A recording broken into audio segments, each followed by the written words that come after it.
Well, hello and welcome. I'm Tom Sinclair, that VidBlaster guy, coming to you with another exciting episode. No, it's really not.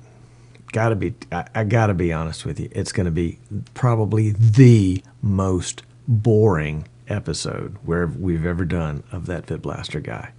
But it's going to be important. So, it's kind of like one of those snoozy kind of late afternoon lectures, Friday afternoon, 4 o'clock, where you'd really rather be somewhere else, but it could be important stuff.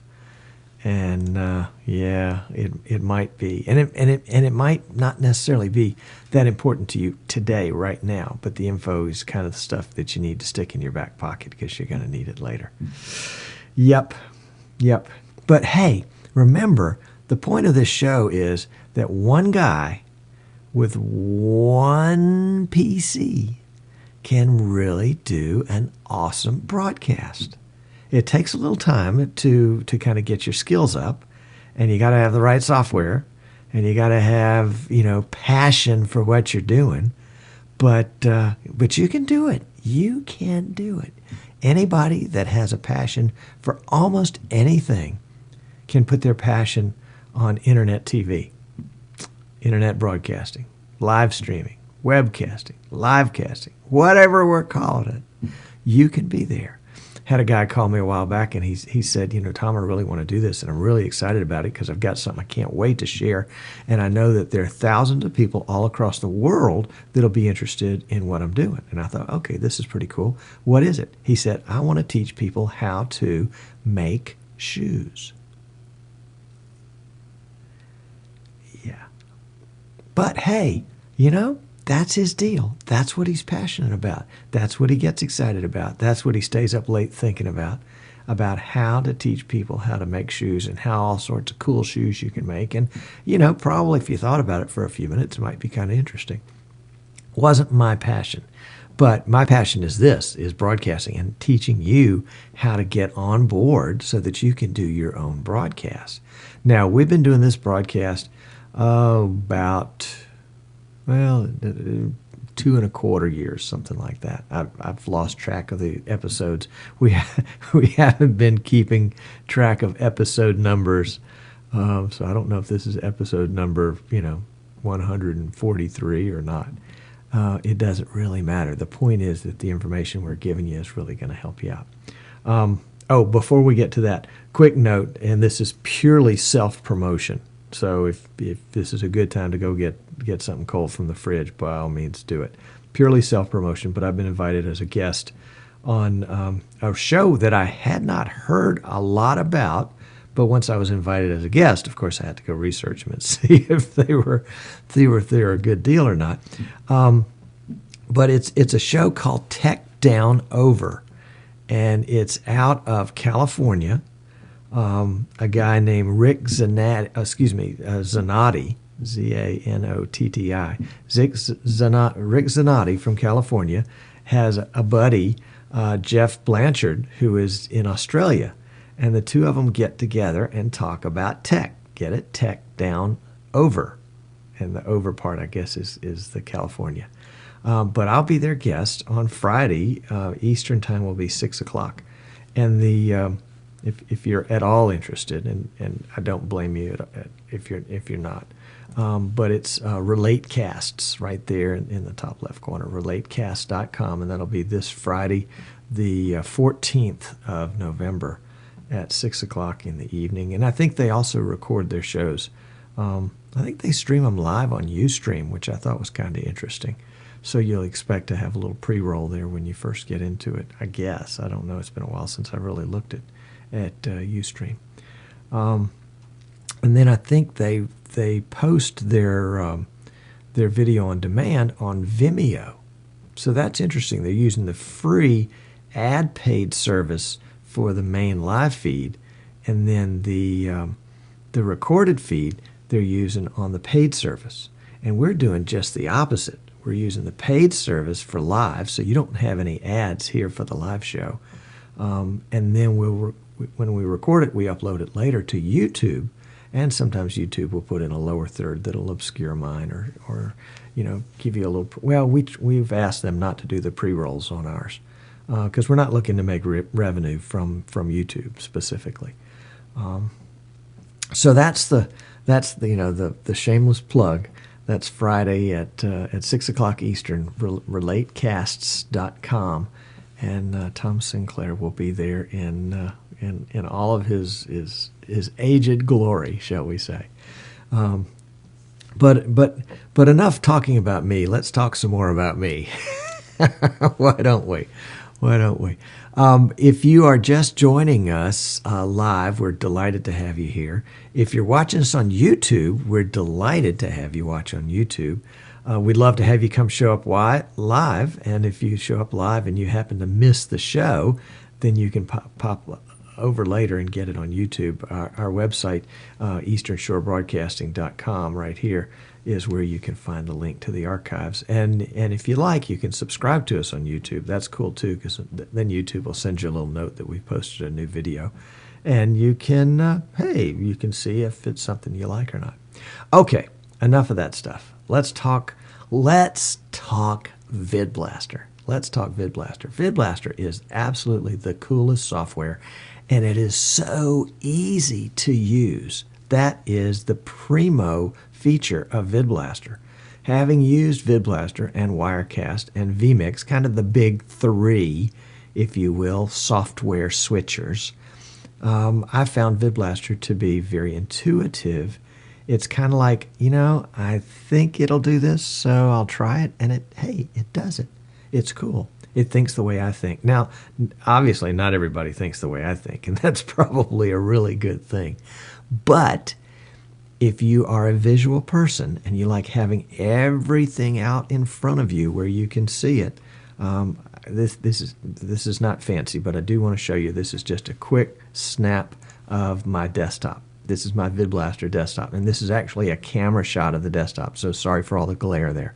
But you can see there are lots of these modules there, and I'm moving them around wherever I need them. The ones right here in the center, right below the main program shot, these are the ones that I use the most, and these are other sort of reference modules, and then there are recorder modules and other modules off to the side. Big 24-inch monitor, so I've got lots of room to display all this stuff. And I've got it all out in front of me. None of it's buried.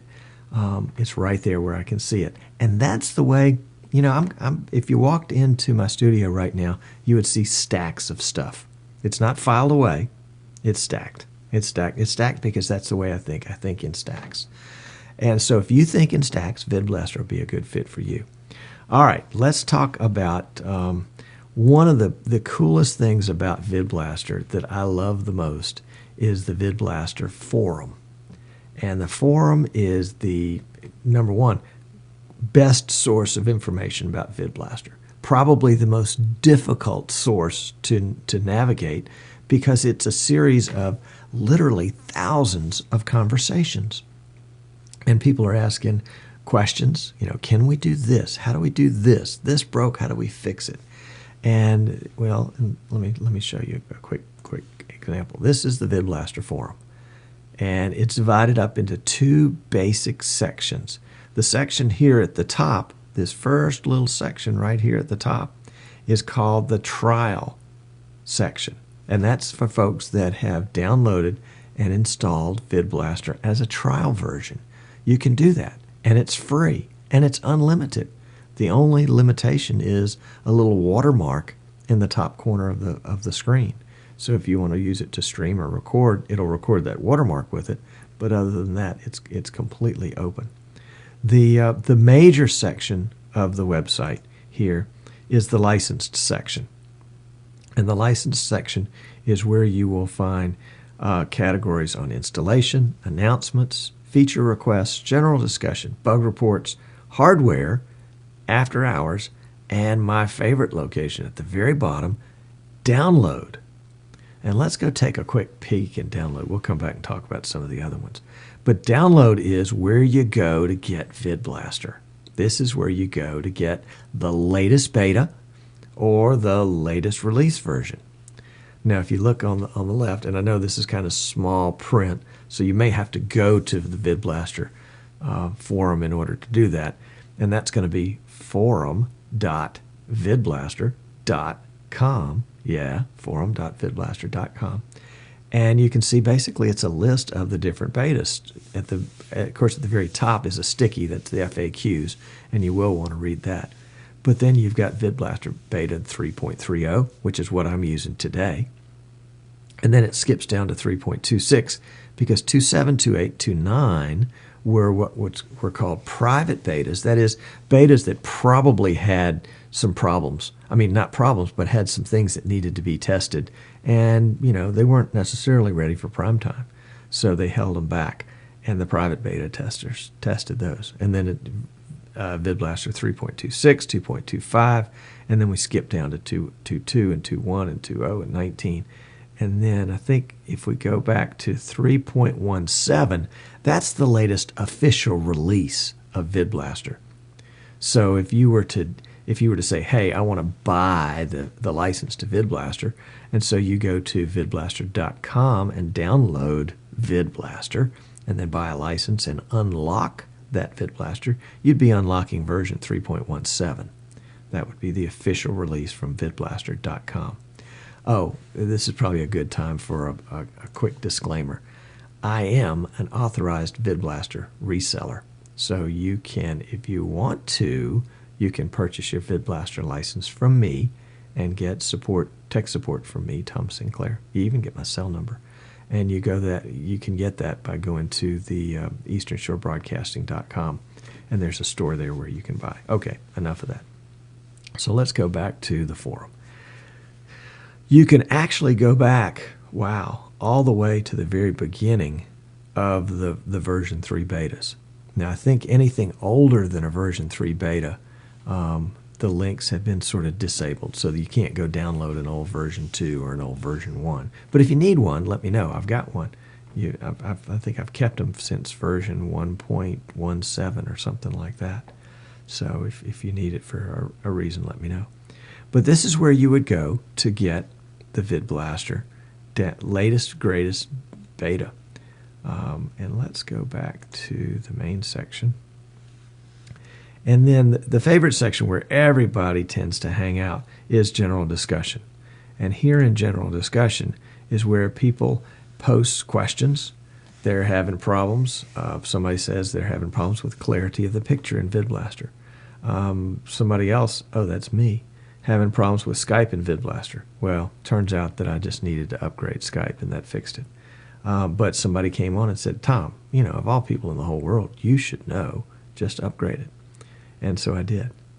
And then there are lots of really good things. The favorite feature that I like is the search feature right here. And so I can search on some keywords, and let's say I'm going to say no stream, because I'm having problems. Oh, I know. How about if I say stream stops? STREAMSTOPS. Stream stops.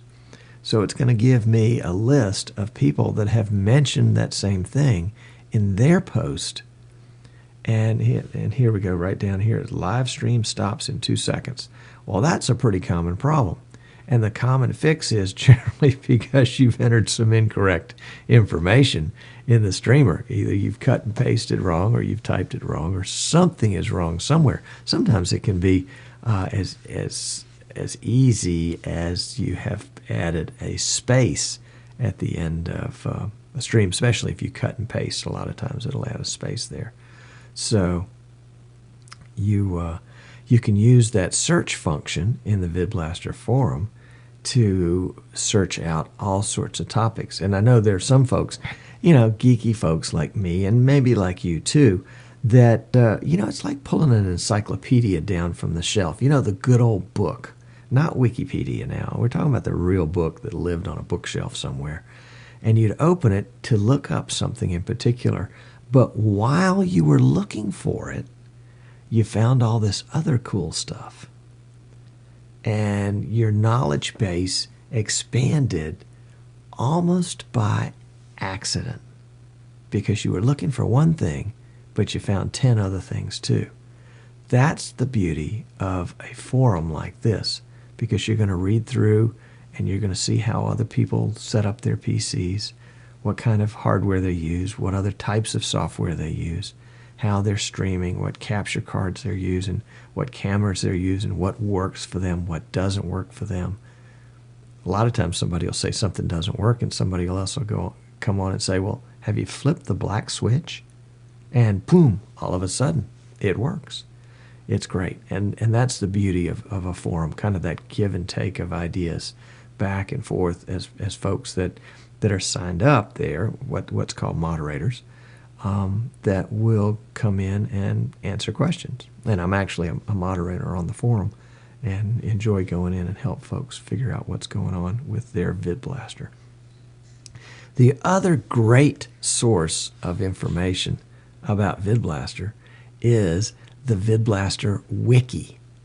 And that has been set up by several really, what's the best word for them? Crazy? Yeah, crazy, but definitely dedicated VidBlaster guys. Yana Kala and Martin K are the two that come to mind right off the top of my head, although I think other folks have had a hand in it too. But in the wiki is kind of like the encyclopedia. Here things are categorized by topic, not by question. And so if you're thinking, I need to know about how to connect a camera to a PC so that I can use it with VidBlaster, well, there is right here on the front page, connecting cameras.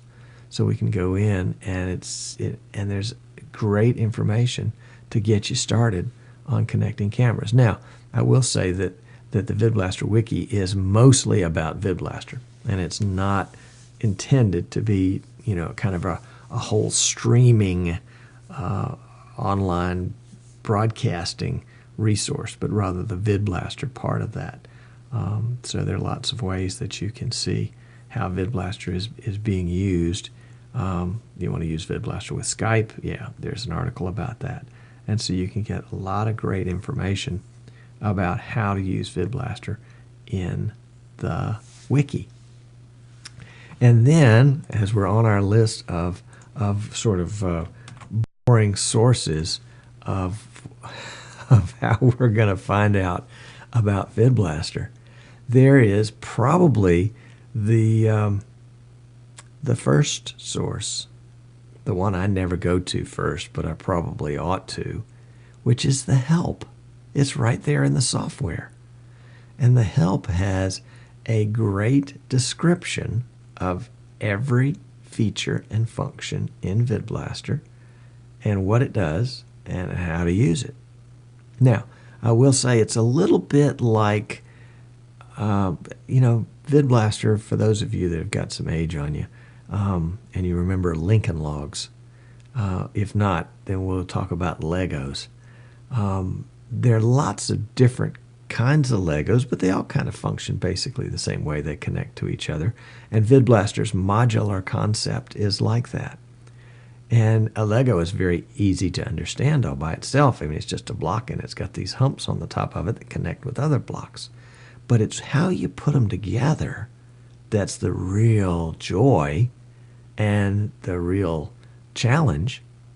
That design of how they all work together is really where the power of VidBlaster is in taking, well, my favorite module is the effect module, because that'll do chroma key. It'll overlay, well, for example, this shot right here is made up of several modules. It starts with a camera module like this. This is my camera module, just have a green screen behind me. And then I add an effect module that has chroma key. And so I key out the background and drop in this really cool VidBlaster background that Martin K made for me. And then I can drop in a lower third like this. And this lower third, actually this part of the lower third is a PNG file. And this part of the lower third is text that I just typed in. But it's all in the same module. It's really cool. And I can take all these modules together and put them together so that I just go from this shot right here to that shot by clicking one button. So I've put all my sources together. Kind of a a series of layers, if you will, except these are modules, so it's kind of like building blocks in that sense.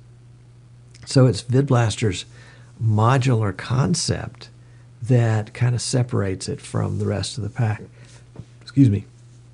And the fact that, again, that VidBlaster's got everything out there for you to see and use at one time. Nothing is hidden unless of course you want to make it hidden. I don't know if you can see the middle of the screen. I'm going to hide a camera. Boom, it's gone. And I can bring it back. And so I can gain extra screen real estate by hiding modules that I'm not using or I'm not actively clicking on, but I'm using as a reference, like an overlay. So I can hide my overlay modules if I need the extra space. Let's see. Let's check up with you guys in the forum. Excuse me, in the chat, and make sure we haven't missed anything. Nope, no questions so far. That's good. Oh, welcome Martin and Jeff and Timothy and Jim, and Dave's probably lurking out there somewhere too. So 3 sources of information about VidBlaster that are easy to get to. One of them is in the software itself, the help file. The other 2 are online, the VidBlaster Forum, forum.vidblaster.com, and the VidBlaster Wiki, wiki.vidblaster.com. And wiki is W-I-K-I, wiki.vidblaster.com. And there's great info there. Depending on where you actually buy your VidBlaster license, if you buy it from a reseller, then that is another source of information for you about where you can go to get help in the event that you have an issue that you need to fix. I have folks that call me on my cell, and that's no problem. And they say, my favorite is, Friday afternoon at about 5 o'clock, because I know somebody's about to start broadcasting a high school football game. And they'll say, Tom, you got to help us. We're in a jam. We were doing this, this, and this. And then they have the explanation of how they pulled a Tom Sinclair. They thought, well, we're just going to make this one little change from the way we normally do it. And, of course, the house of cards comes tumbling down because they stumble into something that they didn't know what they were doing, and they mess everything up. And sometimes it's just as easy as setting it back the way that it was, and sometimes it's not. I will say, if you're looking for a troubleshooting tip, here's a troubleshooting tip. Don't panic. It's probably something really easy. My favorite story about this is when I was, when was this? Probably 12 years ago. That would be a guess. I had an Epson printer and an Epson printer scanner. Really liked it. It was a cool little machine. Eventually, I think I finally wore it out. But one day it wouldn't work. It was dead as a doornail.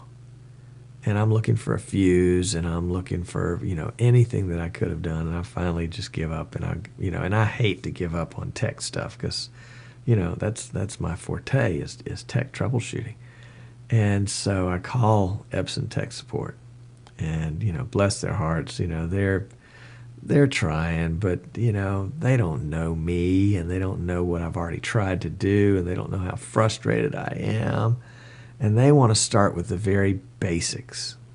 Hello, Mr. Sinclair. Is it plugged in? Well, of course the darn thing is plugged in. I've been doing tech like this all my life. Mr. Sinclair, would you kindly verify for us that it is plugged in? You can guess. It wasn't plugged in. Thank goodness it was not. Thank goodness it was only over the phone and not eyeball to eyeball or a Skype call or something like that. Oh, I was so embarrassed. Because I was all set to be really ticked off about this thing not working, and it was just unplugged. So and I've watched myself do this too over the years. Of working on cars, working on boats, working on houses, and always kind of assuming the most complicated problem is the cause of whatever I'm experiencing. And frequently it's exactly the opposite. It's generally the simplest cause that is the cause of whatever the problem is. So I'm trying to train myself to not go off on the deep end as to what all these possible problems could be, but start with the simple stuff first. Is it plugged in? So that's my tech tip to you this afternoon, is start with the simple stuff. Is it plugged in? Did you make any recent Windows updates? What's changed? You know, that's kind of the second question. And there was a bad Windows update that came out, I guess it's been about 6 or 8 months ago now, that caused a lot of, what was it, a lot of capture cards. A lot of capture card drivers apparently got updated by this thing, and they stopped working.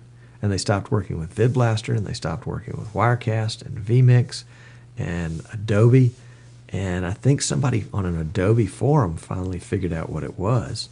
And then the news kind of spread out through the internet after that. And then, you know, to their credit, Microsoft pulled that, or I guess, I don't know if they pulled that update, but they stopped pushing it out.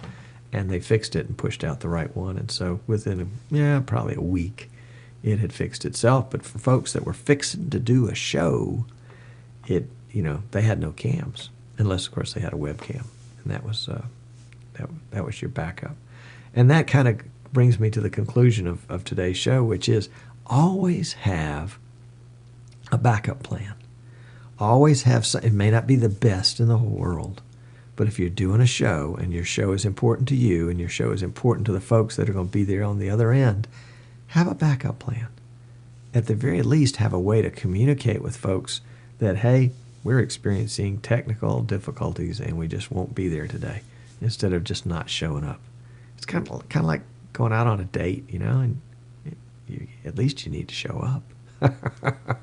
Okay, so dating advice from that VidBlaster guy. It's worth what you paid for it.